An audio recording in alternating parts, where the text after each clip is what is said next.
Baban Cinedu. Me ne naga kana wani kun ka wani takure. Haba Ibro, ba dole in takure kaina ba. Kullu na zone ba na da labari. Komai na zone a gida. Ina kele abu be ji dadi wallahi. Hey, stop. Go and look Dunia. You know Dunia?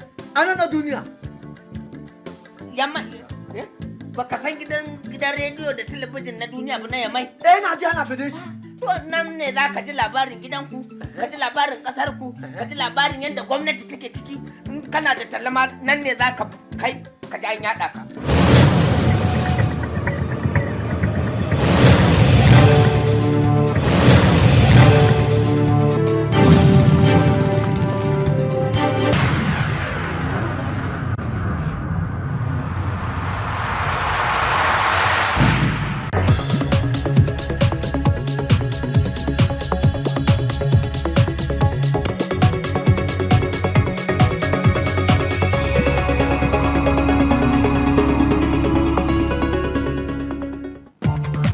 Le joueur camerounais Samuel Eto'o fils effectue depuis ce matin une visite d'amitié dans la capitale nigérienne. La titulaire de Chelsea est à Niamey sur invitation du ministre Omar Hamidou Tchana. Les Échos dans ce journal. Plusieurs militants des principaux partis de l'opposition de la ville de Maradi ont définitivement quitté leur formation politique pour adhérer au parti présidentiel, le PNDS Taraya.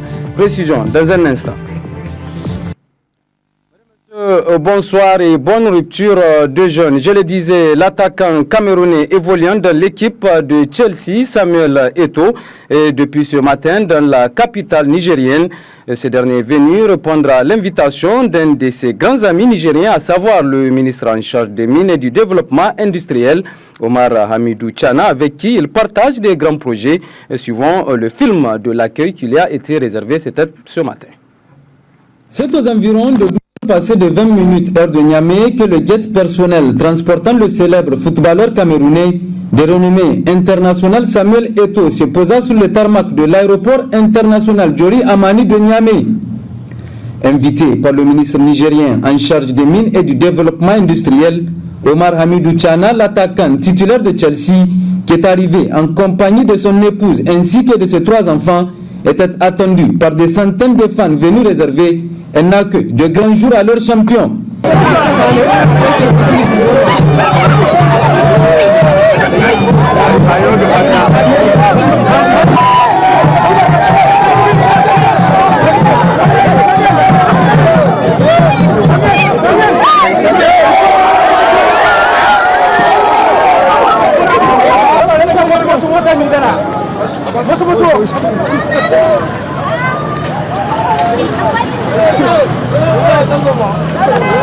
Le double champion et quadruple ballon d'or africain qui inscrit sa visite sous le signe de l'amitié assistera ainsi aux côtés de son hôte et frère Omar Hamidou Tchana à un match de gala organisé en son honneur ce soir même au stade municipal de Niamey. Sur de ce journal, les résultats des examens du brevet d'études du premier cycle BEPC sont connus dans la région de Niamey. À cet effet, le directeur régional des enseignements secondaires de la région de Niamey dresse un bilan provisoire de cet examen. Faisons tout de suite le point dans ce compte-rendu signé Ima Seibou. 72 heures après la délibération des résultats du brevet d'études du premier cycle BPC, dont certains qualifient les résultats de catastrophiques, le directeur régional de l'enseignement secondaire de la région de Niamey tire un bilan provisoire. Tous les jurys ont délibéré, les 67 jurys ont délibéré et proclamé. Sur les 23 107 candidats inscrits, environ 22 900 se sont présentés et on a eu un résultat au premier groupe de 2374 candidats admis directement, ce qu'on appelle communément les CRI. Au second groupe, c'est-à-dire ceux qui seront autorisés à subir les épreuves du second groupe, ils sont 4043, ce qui nous donne un total de 6417, donc 28,02% d'admission pour la région de Niamey. Selon Zakaria Hima Barkiri, les résultats reflètent exactement le niveau des élèves. Il a par ailleurs souligné la détermination des cadres du ministère des enseignements secondaires qui se sont impliqués corps et âme afin d'éviter d'éventuelles fraudes. C'est le vrai résultat. Vous avez étudié, vous avez suivi les cours, vous êtes présenté, vous avez traité les yeux, vous êtes admis.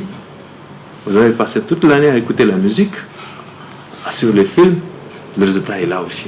Cette année, avant même que l'on ne fasse intervenir la Alcia, on a pris un dispositif que vous avez remarqué, par exemple, au niveau donc, de la gestion des jurys, et ça a beaucoup contribué à vraiment présenter les examens aux yeux de tout le monde comme étant vraiment des examens propres. Je pense que ce n'est pas seulement... l'intervention de l'Alcia ne peut pas empêcher ce que si les gens sont intentionnés. Je crois que ça a été fait grâce à la volonté tout simplement des cadres responsabilisés en région et en sous-région. Le bilan définitif des résultats de ces examens du BPC sera connu après les épreuves du second groupe qui débuteront demain 4 juillet. Bonne chance donc à ces candidats qui doivent redoubler d'efforts afin de décrocher ces diplômes qui leur ouvrira les portes du lycée. Le fonctionnement du comité de coordination sur la décentralisation était au centre d'une réunion organisée ce matin par le ministère de l'Intérieur, de la Sécurité publique, de la décentralisation et des affaires religieuses en collaboration avec la Direction générale de la décentralisation et des collectivités territoriales. D'autres précisions avec Seni Maïkido Jibril. Il s'agit pour le ministère de l'Intérieur, de la Sécurité publique, de la décentralisation et des affaires coutumières et religieuses et la Direction générale de la décentralisation et des collectivités territoriales d'échanger à travers cette rencontre avec les acteurs nationaux majeurs de la décentralisation sur le fonctionnement du cadre de concertation sur la décentralisation CCD. Cette rencontre coïncide avec la mise en œuvre du programme de la renaissance du président de la République, un moment particulièrement heureux pour le Niger et son peuple, favorable à la mise en œuvre progressive des institutions devant concourir à l'approfondissement de la décentralisation dans notre pays. Procédant à l'ouverture des assises de la rencontre, le conseiller technique du ministère de l'Intérieur a relevé quelques points ayant concouru à la consolidation du cadre juridique et institutionnel de la décentralisation. L'adoption de plusieurs textes complémentaires au Code général des collectivités territoriales, l'adoption du document cadre de la politique nationale de la décentralisation et surtout son plan d'action, l'adoption de la stratégie nationale de la formation des acteurs de la décentralisation et également de son plan d'action, l'opérationnalisation de l'ANFIC et l'adoption des textes sur les fonds d'appui à la décentralisation et le fonds de péréquation, l'adoption des textes portant répartition des produits de certains impôts et taxes rétrocédés par l'État aux collectivités territoriales et la mise en place du comité technique de transfert de compétences et des ressources de l'État aux collectivités territoriales avec la mise en œuvre de 2 feuilles de route, une feuille de route de 2013 et une qui a été récemment adoptée en 2014. Il est ensuite revenu sur la mission du CCD et les points qui seront débattus lors de cette rencontre.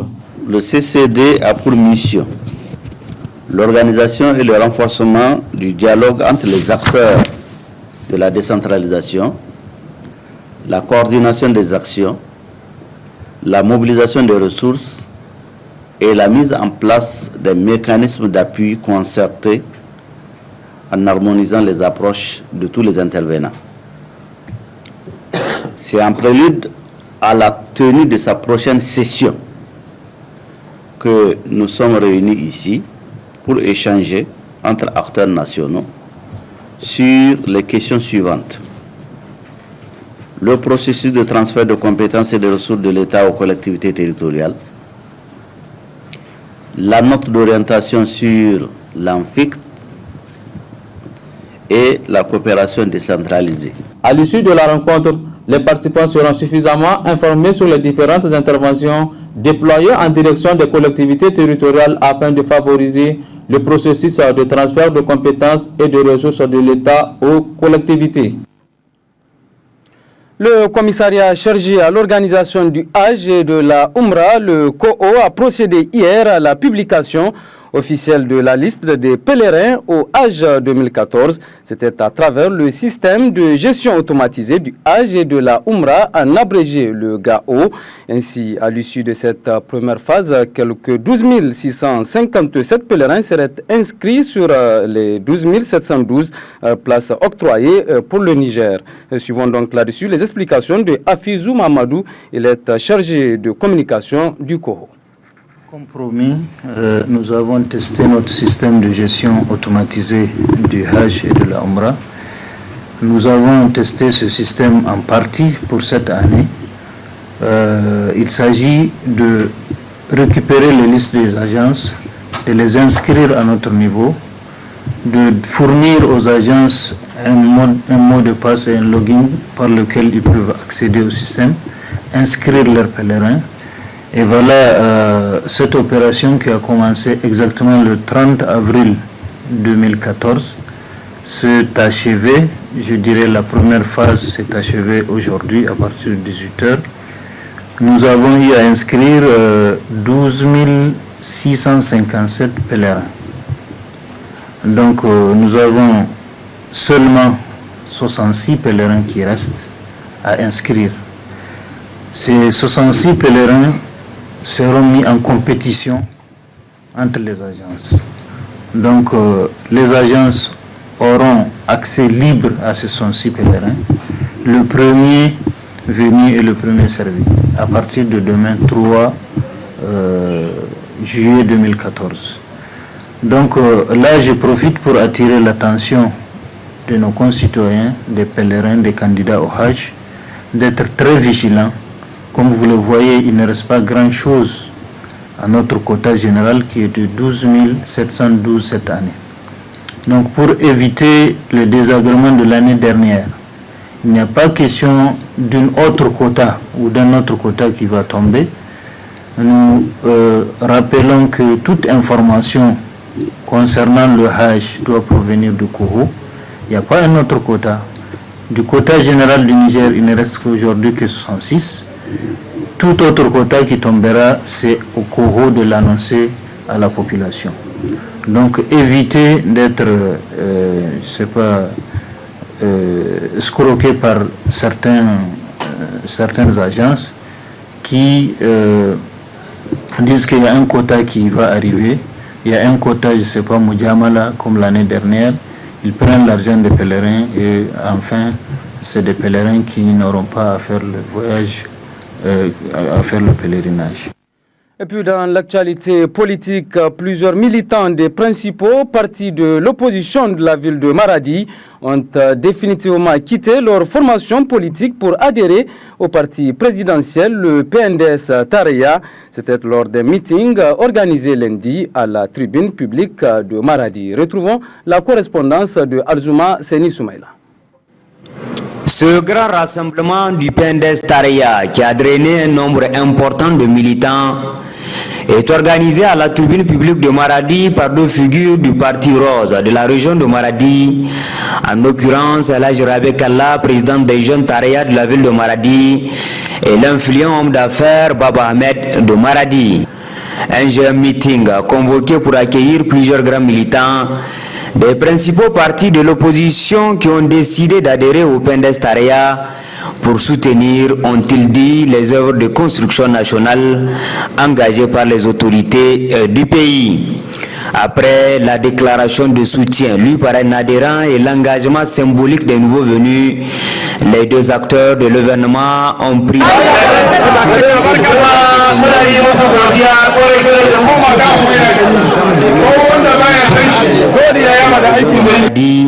et au-delà fait d'exceptionnel par les organisateurs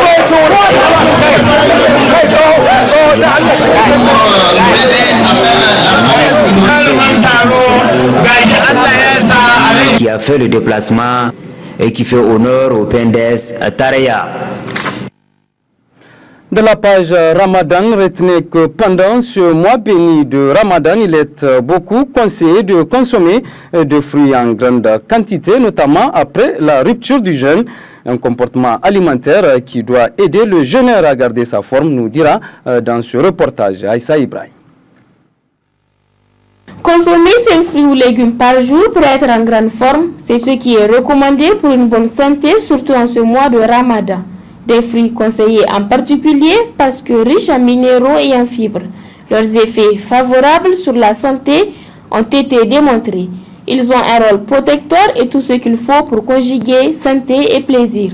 Il est donc conseillé de les consommer en grande quantité après la rupture. Les fruits et légumes, vous savez, constituent le principal et détoxicant de l'organisme. Ça débarrasse l'organisme de pas mal de déchets et ils apportent des électrolytes, de tout ce qui est substance nutritive pour l'organisme, parce que quelqu'un qui fait une privation de plus de 10 heures, elle a perdu de l'eau et de l'électrolyte, et c'est ce qui explique la fatigue et après la rupture. Et c'est pour ça qu'il est conseillé de prendre beaucoup de fruits et légumes.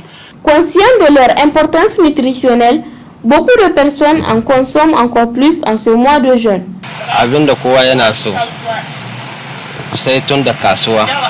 Ana samun bambanci wani bai so sai ga azumi na hana shi na ma fara sai da danyon kaya kenan kowa sai ya sa kowa hisu ana samu amma ba kawa ga azumi ba mangoro ga azumi dari ba azumi ba dari na kuma ga azumi dari ne papa bai kara ba 150 dai na mu to ga ko da azumi to babu shi yanzu dai na to kuma shi ma bai kara ba kuma din ma yanzu ma ana so ba samu.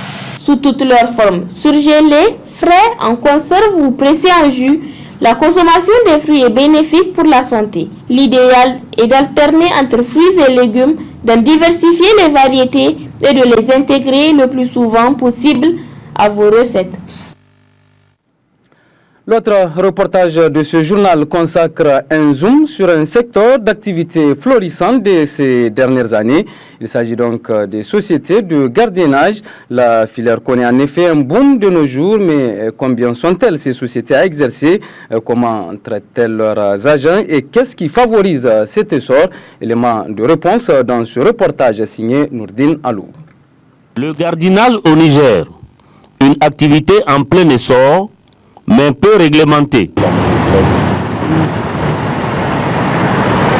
Il y a quelques années, les agences de gardiennage pouvaient se compter au bout des doigts. Aujourd'hui, le secteur a lâché du lest. Beaucoup d'entrepreneurs en ont fait leur activité préférée.